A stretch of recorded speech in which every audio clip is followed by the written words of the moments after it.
Assalamualaikum warahmatullahi wabarakatuh. Baik teman-teman, sekian lama kita tidak dipertemukan membahas materi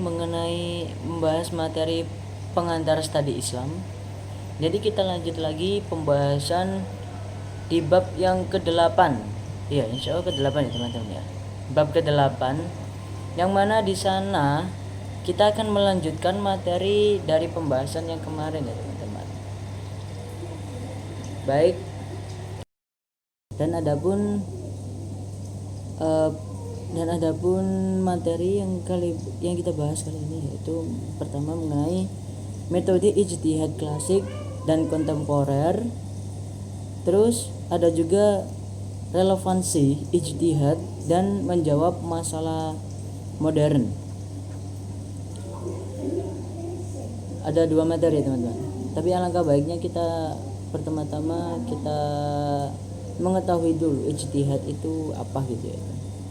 Jadi teman-teman, ijtihad itu merupakan upaya serius seorang ulama untuk menetapkan hukum Islam ketika tidak ditemukan dalil yang menjelaskan secara langsung. Ijtihad itu memiliki posisi penting sebagai sumber hukum setelah Al-Quran dan juga hadis, terutama dalam menghadapi persoalan baru yang belum diatur secara tegas dan dalam kedua sumber tersebut. Ya. Kita mulai pembahasan yang pertama, yaitu mengenai metode ijtihad klasik dan kontemporer. Metode ijtihad klasik. Metode ijtihad klasik itu memiliki metode-metode yang digunakan. Biasanya seorang ulama itu menggunakan metode terdahulu itu meliputi yang pertama melalui kias. Kias itu apa sih? Kias itu menetapkan hukum dengan analogi. Dan yang kedua yaitu ijma atau kesepakatan para wali. Dan yang ketiga yaitu istihsan. Ihtisan itu memilih ketetapan hukum yang lebih membawa kebaikan. Dan yang ketiga yaitu maslahah mursalah, menetapkan hukum untuk pemaslahatan umum. Dan yang terakhir yaitu sad al-dzari'ah, mencegah hal-hal yang dapat menimbulkan kerusakan. Dan adapun metode ijtihad kontemporer itu digunakan menjawab persoalan masa kini seperti bioteknologi, ekonomi digital, isu sosial, dan lain-lain. Seperti contoh pendekatan maqasid syariah atau berdasarkan tujuan syariat. Dan yang kedua itu juga ada ijtihad kolektif melalui lembaga fatwa.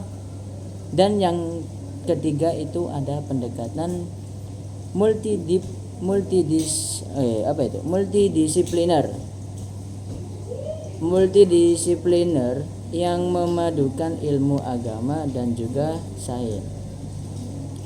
Dan kita lanjut di pembahasan yang kedua, yaitu mengenai relevansi ijtihad dalam menjawab masa modern.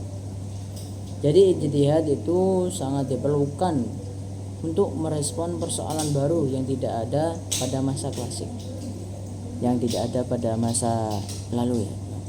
Seperti contoh vintage, rekayasa genetika, transportasi modern, media digital, dan isu lingkungan. Jadi kita itu melalui ijtihad, hukum Islam mampu beradaptasi, memberikan solusi, dan tetap sesuai dengan prinsip syariah di tengah perkembangan zaman. Jadi pada kesimpulannya, ijtihad berperan penting dalam pembangunan hukum Islam seperti tidak terdapat dalil langsung dari Al-Quran dan hadis. baik metode klasik maupun kontemporer, semua membantu menjawab persoalan modern secara tepat.